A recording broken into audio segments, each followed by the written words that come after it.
तर नमस्कार मित्रांनो, स्वागत आहे तुमचं हवामान अपडेट्स या यूट्यूब चॅनलवर। तर मित्रांनो, येत्या 3 तासात पुढील आपल्याला राज्यातील बहुतांश भागांमध्ये आपल्याला मुसळधार ते अतिमुसळधार पावसात जोर वाढताना पाहायला मिळते।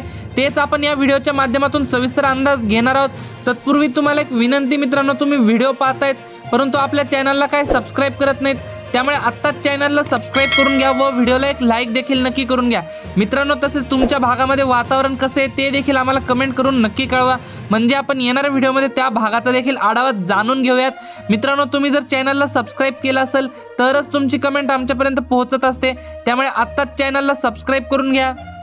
मित्रांनो, आज येत्या 3 तासात तसेच आज दुपारनंतर व मध्यरात्री कोणकोणत्या भागात पाऊस होणार आहे व कोणत्या भागात पाऊस रजेवर असणार आहे, तर आपण मराठवाड्यापासून सुरुवात करूया। जसं की तुम्ही स्क्रीनवर बघू शकताय, बीड, लातूर, धाराशिव, छत्रपती संभाजीनगर, नांदेड, परभणी, हिंगोली, जालना या संपूर्ण मराठवाड्यातील 8 जिल्ह्यांमध्ये पावसाचा जोर हा कमी झालेला पाहायला मिळते।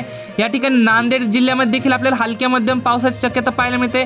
जसं की आपण स्क्रीनवर बघू शकता, या बीड, छत्रपती संभाजीनगर, जालना, धाराशिव, लातूर या भागामध्ये पावसाचा जोर कमी झालेला आहे, तर नांदेड, परभणी या भागामध्ये मध्यम ते हलक्या स्वरूपाच्या पावसाची शक्यताही पाहायला मिळते। एकंदरीत मराठवाड्यामध्ये हा पावसाचा जोर हा कमी झालेला आहे। तसेच विदर्भामध्ये जर पाहिलं तर विदर्भामध्ये भंडारा, गोंदिया, चंद्रपूर, नागपूर या भागामध्ये आपल्याला अक्षरशः ढगफुटी सदृश पावसाची शक्यता पाहायला मिळते। रेड अलर्ट या ठिकाणी दिलेला आहे। भंडारा, उमरेड, नागपूर या भागामध्ये आपल्याला रेड अलर्ट पाहायला मिळते। तसेच अतिमुसळधार स्वरूपाचा पाऊस या भागामध्ये पाहायला मिळते। तसेच यवतमाळ, वाशिम या जिल्ह्यामध्ये आपल्याला हलक्या मध्यम स्वरूपाच्या पावसाची शक्यता पाहायला मिळते। अकोला, अमरावती, यवतमाळ या जिल्ह्यामध्ये देखील आपल्याला मध्यम ते हलक्या स्वरूपाच्या पावसाची शक्यता ही पाहायला मिळते। मित्रांनो, विदर्भामध्ये पावसाचा जोर हा आपल्याला कमी झालेला पाहायला मिळते। तसेच पश्चिम महाराष्ट्रामध्ये जर पाहिलं तर पश्चिम महाराष्ट्रामध्ये पूर्णपणे पावसाचा जोर हा कमी होताना पाहायला मिळते। पुणे, अहमदनगर, सातारा, सांगली, कोल्हापूर, सोलापूर या संपूर्ण जिल्ह्यामध्ये हलका मध्यम स्वरूपाच्या पावसाची शक्यता तुरळक ठिकाणी आपल्याला पाहायला मिळते। तर कोकण पट्टीमध्ये देखील मित्रांनो पावसाचा जोर हा आपल्याला कमी होताना पाहायला मिळतोय।